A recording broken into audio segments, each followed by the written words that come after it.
So hi guys welcome back to my to videos. तो इस video में दोस्तों डिस्कस करने वाले हैं यहाँ पर कुछ इंपॉर्टेंट कंपनीज को और उनसे रिलेटेड कुछ इंपॉर्टेंट अपडेट्स हैं जिसकी बात करेंगे इस वीडियो में। तो चलिए दोस्तों वीडियो की शुरुआत करते हैं। सबसे पहली कंपनी की बात करते हैं। पहली कंपनी का नाम है दोस्तों भारत इलेक्ट्रॉनिक्स लिमिटेड यानी कि BEL। बट इसको डिस्कस करने से पहले अगर आपने अभी तक चैनल को सब्सक्राइब नहीं किया है तो चैनल को सब्सक्राइब करके बेल आइकन को प्रेस कर लो और सेबी रजिस्टर्ड टेलीग्राम चैनल को भी ज्वाइन कर लो, जिसका लिंक आपको डिस्क्रिप्शन में देखने को मिल जाएगा। और एक डिस्क्लेमर भी है, जो भी कंपनी से रिलेटेड न्यूज़ एंड अपडेट्स हम लोग कवर करेंगे वो सारी न्यूज़ एंड अपडेट्स सिर्फ एजुकेशन पर्पस के लिए है, सीखने के लिए है।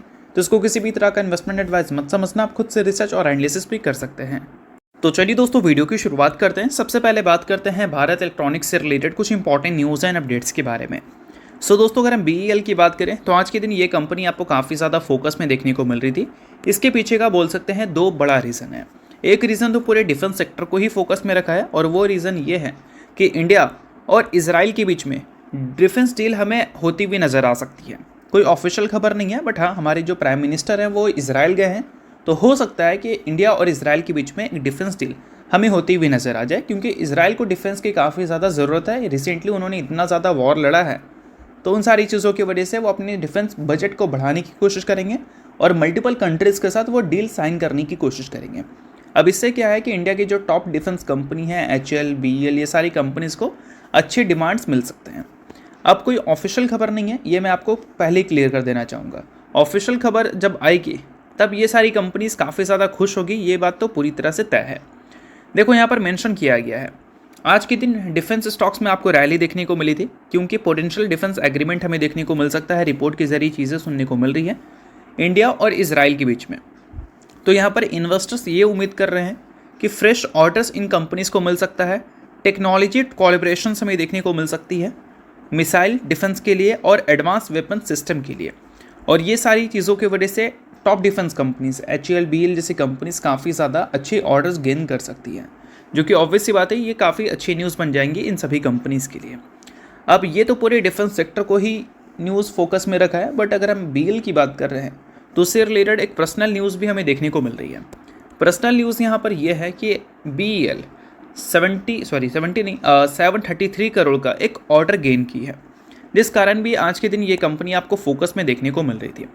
अब ये जो कंपनी ने ऑर्डर गेन किया है इसके बारे में कंपनी ने डिटेल्स दे रखी हैं और साथ में कंपनी ने ये भी बताया है कि इसके बदले कंपनी करने क्या वाली है। तो करने क्या वाली है वो आपको यहाँ पर मेंशन देखने को मिलेगा। कम्युनिकेशन इक्विपमेंट्स कंपनी बनाएगी, radar, jammer, software solution, test equipment, upgrade, spare services, ये सारी चीज़ें इस ऑर्डर के अंदर आपको देखने को मिलेगा।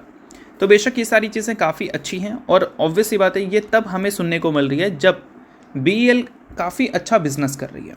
अब देखो डिफेंस सेक्टर में गवर्नमेंट ने ध्यान दिया है, ये तो आप सभी को पता है। ऑर्डर बुक हर डिफेंस कंपनी की काफ़ी ज़्यादा बड़े हैं, ये भी हम सभी जानते ही हैं। बट जब हम बात करते हैं ऑर्डर बुक को रेवेन्यू में कन्वर्ट करने के बारे में, तो वहाँ पर BEL का नंबर काफ़ी इंप्रेसिव दिखता है बाकी डिफेंस कंपनी के कंपैरिजन में।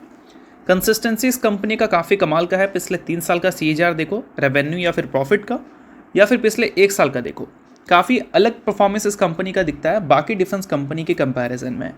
और ये कंपनी ने रिसेंट जो EPS रिपोर्ट किया था, उस EPS के हिसाब से कंपनी का जो वैल्यूएशन है वो बिल्कुल एक जोन पे हमें देखने को मिल रहा है। यानी कि अगर यहाँ से कंपनी को और तेज़ी दिखाना है तो कंपनी के EPS का सपोर्ट बहुत ज़्यादा मैटर करेगा।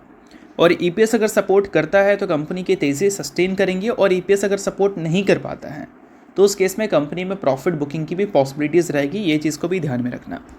बाकी नेक्स्ट बात करें दोस्तों, तो नेक्स्ट कंपनी है BSC लिमिटेड। आज के दिन BSC की भी परफॉर्मेंस हमें काफ़ी अच्छी देखने को मिल रही थी और BSC से रिलेटेड कुछ ऐसी अपडेट्स हमें देखने को मिल रहा है जो कि आपको काफ़ी ज़्यादा पसंद आ सकता है। अब एग्जैक्ट वो अपडेट है क्या, तो चलो उसको समझो। तो अब दोस्तों वीडियो में आगे बढ़ने से पहले बात कर लेते हैं एक सेबी रजिस्टर्ड टेलीग्राम चैनल के बारे में, जिसका नाम है ट्रेडर पाजी। इनका रजिस्ट्रेशन नंबर आप यहाँ पर नोट कर सकते हैं। 8 साल से भी ज़्यादा का एक्सपीरियंस है इनको ऑप्शन एंड स्विंग ट्रेडिंग में, और इनके टेलीग्राम पे चैनल। इसके अलावा दोस्तों मार्केट समरी से रिलेटेड कंप्लीट डिटेल्स आपको यहाँ पर अपडेटेड देखने को मिलती है। उसके अलावा मार्केट के जो इंपॉर्टेंट लेवल्स हैं वो सारी चीज़ें भी आप यहाँ पर चेकआउट कर सकते हैं। साथ में दोस्तों कंपनी के टेक्निकल्स को प्रॉपर एनालिसिस कर यहाँ पर अपडेट किया जाता है, जिसको भी चेकआउट आप कर सकते हैं बिल्कुल फ्री ऑफ कॉस्ट। तो लिंक आपको डिस्क्रिप्शन में देखने को मिल जाएगा, लिंक के थ्रू जाकर चैनल को बिल्कुल फ्री में आप ज्वाइन कर सकते हैं। सो देखो दोस्तों, हाल ही में आप सभी को पता है कि BSC से रिलेटेड जो रिपोर्ट पब्लिश हुई थी उस रिपोर्ट में यही हमें देखने को मिल रहा था कि बीएसई के आगे चलकर जो अर्निंग्स हैं वो हमें स्लो होती हुई नज़र आ सकती है, क्योंकि बीएसई ने मार्केट शेयर को लूज़ किया है। ठीक है, ये आप बात जानते ही होंगे। बट जब हम बात करते हैं बीएसई के मेन सेगमेंट के बारे में, इक्विटी डेरिवेटिव सेगमेंट के बारे में, तो फरवरी मंथ का इक्विटी डेरिवेटिव सेगमेंट का जो एवरेज डेली टर्नओवर है वो 23,900 करोड़ के करीब हमें देखने को मिल रहा है। और अब तक का बेस्ट महीना जो था वो जनवरी का देखने को मिल रहा था, जो कि 28,768 करोड़ का एवरेज डेली टर्नओवर रिपोर्ट कर रही थी। अब उससे ये नंबर आपको कम ज़रूर देखने को मिल रही है, बट फरवरी मंथ का जो एवरेज डेली टर्नओवर है वो अब तक का सेकंड बेस्ट है। और ये बात ध्यान में रखना कि फरवरी मंथ अगर स्टॉक मार्केट के नज़रिए से देखें तो स्टॉक मार्केट ने फरवरी मंथ में कुछ खास अच्छा नहीं किया है, सिर्फ एक दिन को छोड़कर जब हमें इंडिया यूएस के ट्रेड डील साइन होती हुई दिखी थी। बट उसके अलावा जितने भी ट्रेडिंग सेशन हमें देखने को मिले हैं, तेज़ी दिखी है तो सस्टेन नहीं कर पाई है, और गिरावट दिखी है तो काफ़ी तगड़ी गिरावट हुई है। और ऐसे टाइम पे बीएसई ने अपने डेरिवेटिव टर्नओवर को मेंटेन किया है, बहुत ज़्यादा गिरने नहीं दिया है, तो ये एक अच्छी बात है। ज़रूर आपको जनवरी मंथ के मुकाबले गिरावट दिख रही है, बट अगर हम बात करें Q3 के मुकाबले, तो Q3 के मुकाबले गिरावट नहीं है, काफ़ी अच्छी जंप है। और इसका मतलब ये है कि Q4 में कंपनी के अर्निंग्स हमें अच्छे दिख सकते हैं, और अर्निंग्स अगर अच्छे दिखेंगे तो कंपनी का वैल्यूएशन और भी ज़्यादा ड्रॉप हो सकता है, जो कि काफ़ी अच्छी बात रहेगी। अब देखो, कोई भी कंपनी आगे चलकर अच्छी परफॉर्मेंस डिलीवर करेगी या फिर ख़राब परफॉर्मेंस डिलीवर करेगी, वो कंपनी का वैल्यूएशन ही डिसाइड करता है। कंपनी का वैल्यूएशन जिस लेवल पे है, उस लेवल के हिसाब का अर्निंग्स अगर हमें देखने को मिले तो फिर ठीक है, कंपनी का वैल्यूएशन सस्टेन करेगा। बट अर्निंग्स अगर हमें काफ़ी अच्छे देखने को मिलते हैं तो वैल्यूएशन नीचे जाएगा, जिसको मार्केट वापस ऊपर ले जाना चाहेगी, और इस वजह से तेज़ी देखने को मिलती है। और जब अर्निंग्स ख़राब देखने को मिलते हैं और किसी भी कंपनी के शेयर में थोड़ी सी भी अपसाइड मूव देखने को मिल जाए, तो उस टाइम वैल्यूएशन काफ़ी तेज़ी से ऊपर चला जाता है, जिस केस में कंपनी को ओवर वैल्यूड बोलना शुरू कर देती है मार्केट। ठीक है, और अभी क्या है कि अर्निंग्स तो कंपनी के कंसिस्टेंट हमें काफ़ी शार्प तरीके से ग्रो करते हुए दिखे हैं। परफॉर्मेंस शेयर में उतना ज़्यादा कमाल की आई नहीं है, इस वजह से वैल्यूएशन में ड्रॉप हमें देखने को मिला है, जो कि क्लियर कट आप देख ही सकते हो। और जैसे हमें इक्विटी डेरिवेटिव के टर्नओवर के डेटा दिख रहे हैं, उससे तो पता चलता है कि Q4 के अर्निंग्स भी कंपनी के काफ़ी कमाल के दिखेंगे, और वैल्यूएशन और भी ज़्यादा टूट सकता है। यानी कि जो ओवर वैल्यूड का टैग कंपनी के ऊपर लग रखा था एक लंबे टाइम से अच्छे रिटर्न्स देने के बाद, जो ओवर वैल्यूड का टैग था वो कहीं ना कहीं थोड़ा सा हट सकता है। क्यों भाई? क्योंकि अभी तो कंपनी का पिछले 5 साल का जो मीडियन पी है वो 56.4 का है, उससे तो कंपनी आपको नीचे ही देखने को मिल रही है। और EPS अगर और ऊपर जाएगा तो कंपनी का प्राइस ट्रेडिंग मल्टीपल्स और नीचे आएगा, तो इस वजह से ओवर वैल्यूड वाला कंसर्न पूरी तरह से चला जाएगा, और उन सारी चीज़ों की वजह से इन्वेस्टर्स को काफ़ी ज़्यादा फ़ायदा हो सकता है कि कंपनी में एक बड़ी गिरावट की पॉसिबिलिटीज़ खत्म होती हुई दिखेगी। वेल, ये कोई गारंटी नहीं है, मार्केट में वॉलेटिलिटी जब भी आता है तो अप्स एंड डाउन देखने को मिल ही जाती है, बट अगर हम फंडामेंटल और वैल्यूएशन एनालिसिस के हिसाब से देखें तो उस टाइम ये कंपनी थोड़ा सा एक प्लस पॉइंट क्रिएट करती है। बाकी ये सारी चीज़ें मैंने आपको सिखाने के लिए बताई है, किसी भी तरह का रिकमेंडेशन नहीं है, इस चीज़ को भी ध्यान में रखना। अब इसके अलावा बात करें बीएसई के ग्रोथ आउटलुक के बारे में, तो वो तो मैटर करेगा कि मार्केट शेयर जो कंपनी का गिरा है, उन सारी चीज़ों के बाद कंपनी के फरवरी मंथ के बाद मार्च मंथ का जो डेटा रिपोर्ट करेगी वो डेटा इम्प्रेसिव ही रहता है, या फिर फरवरी मंथ के मुकाबले मार्च में और गिरावट देखने को मिलती है। तो ये सारी चीज़ें भी बहुत ज़्यादा इंपॉर्टेंट रहने वाली हैं। सो नेक्स्ट बात करते हैं दोस्तों IRFC के बारे में, बट इसको डिस्कस करने से पहले अगर आपने अभी तक सेबी रजिस्टर्ड टेलीग्राम चैनल को ज्वाइन नहीं किया है तो उसको जाकर आप ज्वाइन कर लो, लिंक आपको डिस्क्रिप्शन में देखने को मिल जाएगा। अब देखो दोस्तों, सेबी रजिस्टर्ड टेलीग्राम चैनल है तो यहाँ पर मल्टीपल कंपनीज़ के एनालिसिस आपको देखने को मिलते हैं, न्यूज़ एंड अपडेट्स आपको दिखती है, और साथ में इनके कॉल्स वगैरह भी दिखते हैं, जिसको भी चेकआउट आप कर सकते हैं। लिंक डिस्क्रिप्शन में है, लिंक के थ्रू जाकर चैनल को बिल्कुल फ्री में आप ज्वाइन कर सकते हो।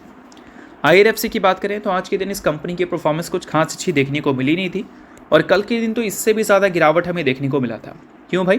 क्योंकि कल के दिन हमें OFS की न्यूज़ देखने को मिली थी, जहाँ पर अपडेट यह आ रहा था कि गवर्नमेंट 4% तक स्टेक अपना सेल करने वाली है OFS के ज़रिए, और ये 4% का जो नंबर है, इससे गवर्नमेंट लगभग रेस करती 5,430 करोड़ का अमाउंट। और इन सारी चीज़ों के बाद अब हमें रिपोर्ट ये देखने को मिल रही है कि IRFC जो है, ये जो OFS इंट्रोड्यूस की है, इसमें वो ग्रीन शू ऑप्शंस को यूज़ नहीं करेगी। अब ये ग्रीन शू ऑप्शन का मतलब क्या है वो मैं आपको समझाता हूँ। देखो, OFS जब भी सुनने को मिलता है तो एक स्टेक का नंबर आपको दिखता है, 3%, 2%, 4%, 5%, जो भी हो उतना प्रोमोटर स्टेक बेचती है। बट अगर डिमांड अच्छे ज़्यादा हैं उस कंपनी के शेयर के, तो ग्रीन शू ऑप्शन के ज़रिए कंपनी एडिशनल शेयर्स भी बेच सकती है। लाइक अगर 4% की न्यूज़ अभी आपने सुना ना, अगर डिमांड अच्छी रहेगी तो गवर्नमेंट ग्रीन शू ऑप्शंस के ज़रिए 5% तक भी स्टेक बेच सकती है, ठीक है। बट अगर हम बात कर रहे हैं डिमांड की, तो डिमांड IRFC की उतनी कुछ खास हमें देखने को मिल नहीं रही है। अगर नॉन रिटेल इन्वेस्टर्स के रिज़र्व को देखोगे, मतलब ये जो OFS है वो retail investor non retail investor दोनों के लिए है। अब दोनों को एक लिमिटेड स्टेक्स दिया गया है कि इससे ऊपर आप नहीं जा सकते। तो जो रिजर्वेशन है नॉन रिटेल इन्वेस्टर्स के लिए, उसमें सिर्फ 95% ही सब्सक्राइब हुआ है। यानी कि अगर मान लो 100 शेयर्स नॉन रिटेल इन्वेस्टर्स के लिए रखा गया था OFS में, तो 95 शेयर्स ही सब्सक्राइब हुए हैं। मतलब डिमांड वाकई कम है। और यही अगर अच्छे टाइम पे रहता OFS तो 100% छोड़ो 200% तक भी नंबर क्रॉस कर जाता सब्सक्रिप्शन का। बट 100% तक भी नहीं गया है। इसका मतलब ये है कि लोगों का इंटरेस्ट IRFC में कुछ खास अच्छी दिख नहीं रही है। और जैसा कि मैंने बताया कि न्यूज़ बेसिस पे तो कोई भी कंपनी अच्छी परफॉर्मेंस डिलीवर कर देगी, बट लॉन्ग रन में अगर अच्छी परफॉर्मेंस डिलीवर करना है तो ग्रोथ मैटर करता है। और ग्रोथ इस कंपनी के साइड से आया नहीं है, इस वजह से इंटरेस्ट देखो लोगों का कम है और स्टॉक की परफॉर्मेंस भी खराब है। तो आई होप आपको ये सारी चीज़ें समझ आ रहे होंगी और इस कंपनी को आप विदाउट एनालिसिस देखोगे नहीं। बाकी मैं कोई रिकमेंडेशन आपको नहीं दे रहा हूँ, कहने का मतलब ये है कि कंपनी को एनालिसिस ज़रूर करना, क्योंकि ये बहुत ज़्यादा इंपॉर्टेंट है। बाकी नेक्स्ट बात करें दोस्तों, तो नेक्स्ट कंपनी है इन्फोबिन्स टेक्नोलॉजीज़। रिसेंटली 3:1 की रेशो में कंपनी ने बोनस की अनाउंसमेंट की थी, जिसमें कंपनी ने एक शेयर के बदले अपने इन्वेस्टर्स को 3 इक्विटी शेयर देने का फैसला किया था। सो अगर आप इस कंपनी के इन्वेस्टर हैं तो बेशक इस न्यूज़ को आप नोट करो, क्योंकि कल के दिन इस कंपनी के इस बोनस का एडजस्टमेंट आपको देखने को मिलेगा। तो अगर आप शेयर होल्डर हैं तो इस चीज़ को ध्यान में रखना। बाकी शेयर होल्डर नहीं है आप इग्नोर भी कर सकते हैं, न्यूज़ थी इस वजह से मैंने बता दिया। बाकी ये किसी भी तरह का रिकमेंडेशन नहीं है। तो होप करता हूँ ये वीडियो आपको अच्छा लगा होगा। लाइक कीजिए, पहले सब्सक्राइब कीजिए। बहुत बहुत शुक्रिया।